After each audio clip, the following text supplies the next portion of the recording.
Hey everyone, what's going on? I've been back in Japan for 1 week and I've already bought enough records to talk about on a video. I have problems. But today I won't only be talking about stuff I bought recently, I'm also going to be talking about some stuff I bought a while ago that kind of ties into it. And today I'll be talking about two very different things.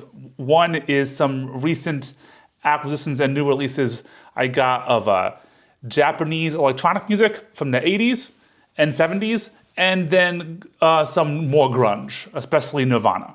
So let's just start with the electronic stuff first, get that out of the way. Not as much about it, but I found some cool stuff recently I wanted to share. First of all, I was at Disc Union today in Shibuya, and they had this.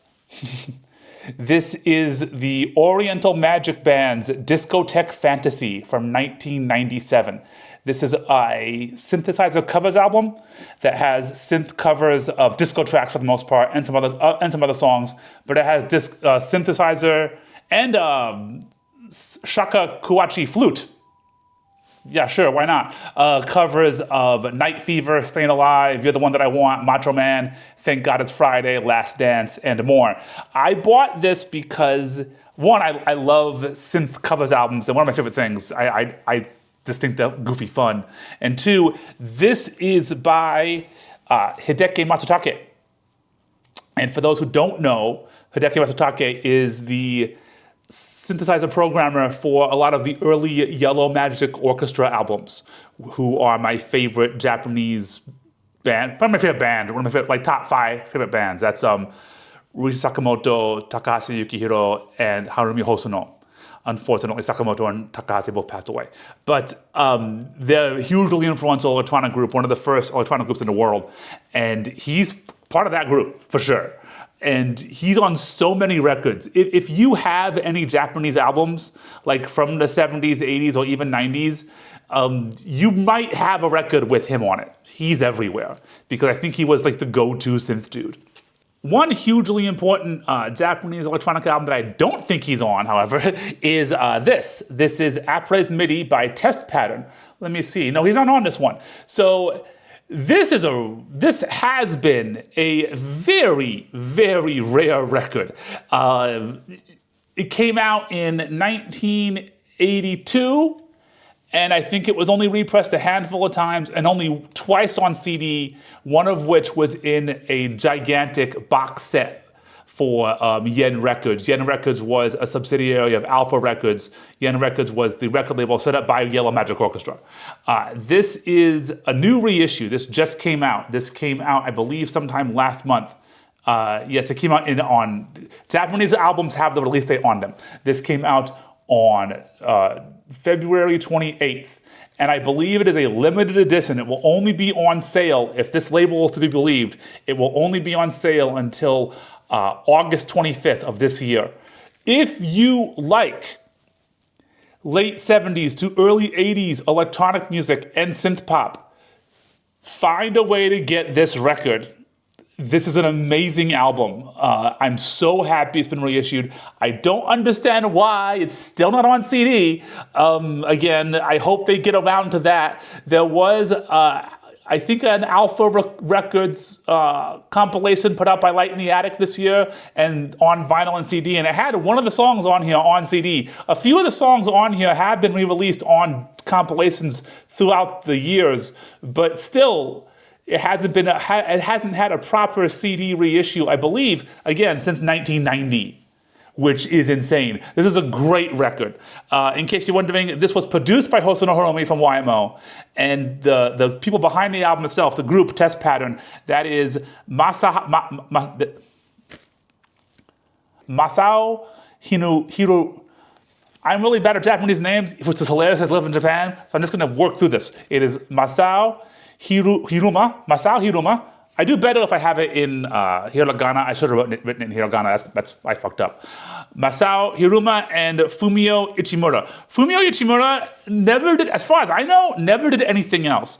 Masao Hiruma, he's done a few different things. He's also a visual artist, and I know a lot of people out there who like Japanese music, like Cassiopeia's Mint Jams. He did the cover for that. He also did the cover for a Raji album. Raji's a really good singer-songwriter of the same era, and a few other groups.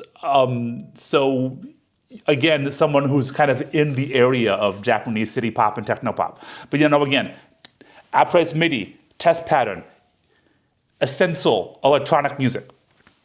And one more quick Japanese release. This is a CD. CD, tiny, I'll move it up.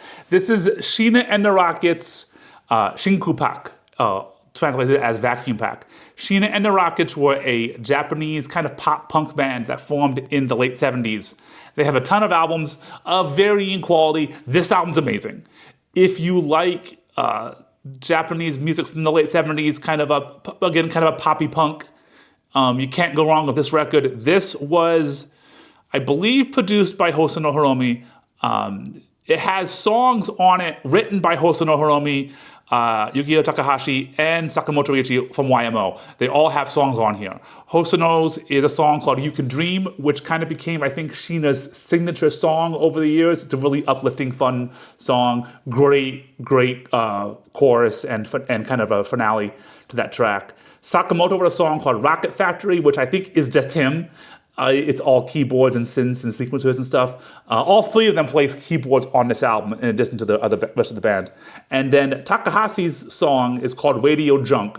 Radio Junk was a song I believe he wrote for YMO. He might have written it for them, but YMO performed it and Takahashi performed it throughout the years solo and as part of his group Meta 5, which he formed near the end of his life. Radio Junk is one of my top 10 favorite songs of all time. And the version on this album is fantastic. I prefer the YMO version, but this is a great version of that song. Radio Junk is a banger. Once you're done with this, go look on YouTube, type in YMO Budokan Radio Junk. Fantastic song. One of my favorite songs about music. So yeah, this is a new CD reissue, a new master. I haven't listened to this yet. I've already bought this album 3 times. I'm an idiot, but I will always support Radio Junk. Moving on to grunge. It was hilarious. I think I mentioned in my last video, one of my goals when going to Seattle this last month was to find rare grunge on vinyl. I really wanted Nirvana, Pearl Jam, Soundgarden, and especially Alice in Chains because I didn't have much Alice in Chains and I had 0 in the way of first pressings. I bought the one that I mentioned in my last video. I found that first pressing of Sap and Jar of Flies. But today, I was at HMV in Shibuya, and they had this. This is, of course, Alice in Chains' Dirt from 1992. My favorite Alice in Chains record, because this is the one that has Them Bones and Rooster and a Wood on it. So it's a great record. It's hard to find on vinyl, and this one's a little bit different because this is the Korean pressing. So this is the second Korean pressing I bought in a month after that Def Leppard one. Unlike the Def Leppard one, this is uncensored. Apparently nobody in Korea knew what Junkhead was about, so it wasn't censored. Unlike like I said, the Def Leppard one had "Make Love Like a Man" cut out. Or maybe Korean censors are okay with drugs but not sex. Who knows? Anyway, this is uncensored. It is different than the American release, though. This uses the original CD track order. The original LP track order had Down in a Hole on side A, but the CD had it near the end. This has the original CD track listing. And if you know anything about Alice in Chains' Dirt, this is a completely different back cover. I have no idea why they changed it. It's kind of horrible. It looks kind of like something you see like on a late 80s Red Hot Chili Peppers album or something. I don't know what's going on there. I don't think this has any liner notes. There's no, if this had Korean liner notes, oh no, wait, here they go. Hey, there we go. Korean liner notes. I can read 0 Korean, so oh well. But anyway, those are there. And one more interesting about this, and I don't know if this is going to show up on camera. Let's see. So this is the record itself. I don't know if the label's different because I've never seen a first pressing of this album, but this is the label. And let me see if I can do this. Okay, I got an idea. Got my phone out with my flashlight. This is a translucent record. Let me see. You still really can't tell. I mean, you can see the light behind it, so I guess that kind of tells you. But if you look really closely in the light, yeah, you can see through it, yeah. The light, yeah, it's so strange. I don't know why this version is translucent. I don't know if the American ones are. That's a really strange feature to have because like 95% of people wouldn't even know that. Because you could, like, if you turn the light off, you can't even tell. And finally today, I was at Tower Records in Shibuya, and I found, oh boy, why do I do this to myself? I bought a copy of Nevermind. I bought the first Japanese pressing of Nevermind. This came out in 1996, I believe. It did not come out the same time the album did. Japan didn't get vinyl pressings of the Nirvana records until after Kurt had passed away. They released this, Bleach, Incesticide, In Utero, and the 2 live albums all on vinyl at the same time. They all have this same obi strip. This is what you call this thing, in case you don't know at home. This is an obi. They all have the same kind of purple obi with the same treatment and everything. So, but yeah, this is Nevermind, obviously, from 1991, and this is the Japanese pressing. I haven't listened to it yet. I'm sure it sounds good. It's a regular black vinyl. It also has Japanese liner notes, which don't really show up. It has lyrics. I don't think the American version had lyrics. Because I remember, I think the single Lithium had all the lyrics to the album. But I know the album itself didn't have, I know the CD didn't have lyrics. Maybe the vinyl did. So if you want, and it has the translated lyrics. So I could use this to study my Japanese. Find out how to say load up on guns and bring your friends in Nihongo. That could be useful. It's not useful. That's okay. But it's not the only copy of Nevermind I have. I have I have the original CD pressing. I have a gold CD, like one of the Mobile Fidelity Sound Lab CDs. I have the terrible, I think the 20th or 25th, the 20th remaster, 20th anniversary remaster, which sounds horrible. Actually, I sold that. And I have the more recent anniversary edition, which doesn't sound any better, but that also has like a bunch of live concerts on it, so I'm good. I'm happy to have the live ones. But my favorite copy of this album is one that I bought in 2009. So the cover's the same. You can't really tell the difference here. But if you look on the back, it has this down here, ORG. That is the original recordings group. That is a subsidiary, I believe a subsidiary of Universal. It could be its own independent thing that do their own remasters. And the remaster on this sounds amazing. This came out in 2009, but the work was probably done in 2008. And if you know anything about Nirvana or a lot of Universal stuff, a lot of Universal releases were destroyed in a fire in 2008, 2009, and they're gone. So the masters are gone. The master to Nevermind is gone. So this is the last version, most likely, remastered from the original master tapes. It's also really pretty because it's on very thick 180 gram blue vinyl. This is a treasured object for me. I bought this in America. This is one, when I moved to Japan, I had, 3,000 records. I sold most of them except for one box. This was in that box. I will never sell this record. This sounds amazing. It is the best sounding version of the album on vinyl. It is not easy to find. It is not cheap these days. But I love this pressing. I'm very happy I have it. The Japanese one's fun. I wanted an early pressing. I still need a first pressing. First pressings aren't that crazy for Nevermind. And, first pressing, there's like a, European, Holland, American, whatever. You can find one for like less than $300. I still probably get one at some point.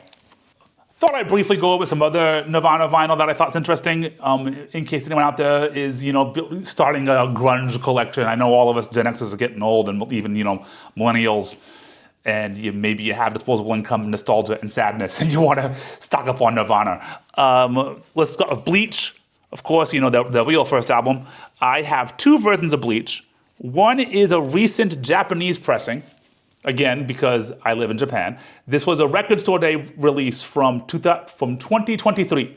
It has a fake obi. It's not a real obi. It just kind of goes over the edge like that, which I don't like that because it's easy to lose. It's pretty good. It's not original cover and everything, obviously. Nice sticker up there. What does that say? Yeah, debut album remastered from the original tapes. So I guess that master's not lost, or they're lying. They could be lying. Has a quick little Japanese insert. And the record itself is very pretty. It is on like a transparent marbled red vinyl. Can you see me? Okay, yeah. With the original labels. So that's a cool one. I like this one. Sounds good too. Nothing wrong with it. Everything here sounds good. I don't have like a super high-end audiophile system or whatever. So I listen to most of my records either on my computer with a Technics 1200 on, slightly above average PC speakers, or here in my living room with a Soundburger over a Bluetooth speaker. So I'm not your go-to source for like high audiophile shit. These sound good. If I think something sounds bad like that first Nirvana Deluxe Edition Remaster, it must sound terrible. Another Bleach reissue I got, this one's much older. This is from 2002. This is a UK version that has 13 tracks on white vinyl. So when Bleach first came out, it was 11 tracks. It has Blue, Floyd the Barber, About a Girl, School, Love Buzz, Paper Cuts, Negative Creep, Scoff, Swap Meat, Mr. Mustache, and Sifting. When it was re-released later, they put Big Cheese and Downer on it. This version has those 13 tracks, and it's on neat white vinyl. Yeah, neat white vinyl. I don't know the whole story behind this, but this got recalled and was replaced with an 11-track version. I don't know if Warner Music UK who put this out, if they didn't have the rights to those songs, or someone signed the wrong paper, or what happened. But this was taken off the market pretty quick. So it goes for a bit. It goes for about $100 these days. A little more, a little less, depending on where you're looking. Same thing with the last one. That goes for about $100, give or take. But it's a little weird thing. I bought it the week it came out at Mad Hatter Music in Bowling Green, in Bowling Green, Ohio. My alma mater is Bowling Green State University. Mad Hatter Music, rest in peace. Two more really quick. First, we have Nirvana's Unplugged from 1995. There are a lot of pressings of this. This is the first pressing that came out in 1995. The cover is matte, kind of a textured, non-glossy cover. It has that sticker on it, the same sticker that's on the CD. It has the extra songs that weren't on the broadcast version, just like the CD. And it is on white vinyl, just like Bleach, in this fairly standard packaging. This is expensive. This goes for, hundreds of bucks these days, give or take. The main reason I wanted to sew this is so you know what the differences are. So again, it has this matte finish. It is kind of rough in texture. It has this sticker on it. Here's an example of a later pressing. This is the deluxe anniversary one, I believe, from 2019. This is very different. It's much different. It has a gatefold.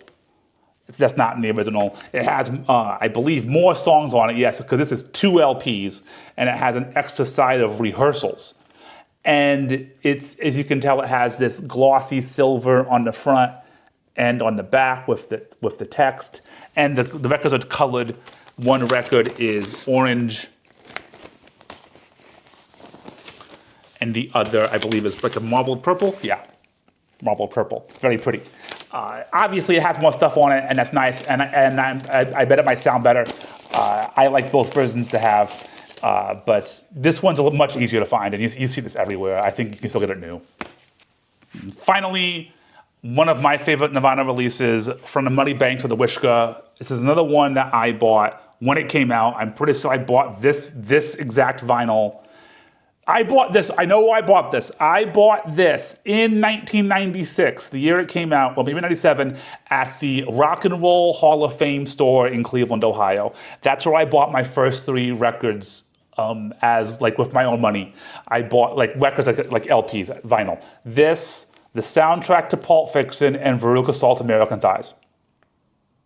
I don't know why. But I still have this one. I don't have the other 2. I have represses of them, but I don't have the ones I bought there, which makes me sad.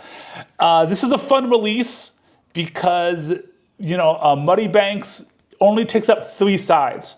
And so they could have had a blank side, they could have done etching like in the ones I showed last time, but instead they put something special on this. So side 4, it doesn't say this is side 4, but there's nothing there. When you play side 4, it's just Kurt and Chris and I think Dave just bullshitting the audience at different shows, like complaining about people throwing stuff on stage. I think this one was, I think Kurt or Chris complains about being called a pussy. It's like, you called me a vagina, how dare you? This stuff like that. And it shows a fun side of the band. Because, you know, I love Nirvana, but let's be honest, it's a sad story. A lot of sad songs, it ended poorly. It's nice to see that those guys had a sense of humor. And it's a really fun way to end the album. So this has been re-released, and I'm pretty sure all versions have that. So no matter what version of Muddy Banks you find, it'll have that extra side with the fun banter. Anyway, that's it for today. A shorter video, just wanted to go with some recent stuff.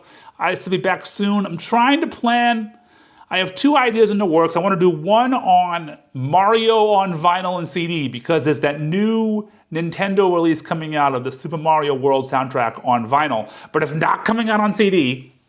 Drives me crazy. And it's a great release, but I want to go over where else you can get Mario music used on vinyl and CD. And I'm trying to put something together about Yellow Magic Orchestra, like the Japanese band I mentioned later, but that's going to take a lot of work because that's a lot of music. It's a lot. I have a lot of, it's like a cube. It's just Waymo. But anyway, that'll be later. Until then, have a good one. Take care.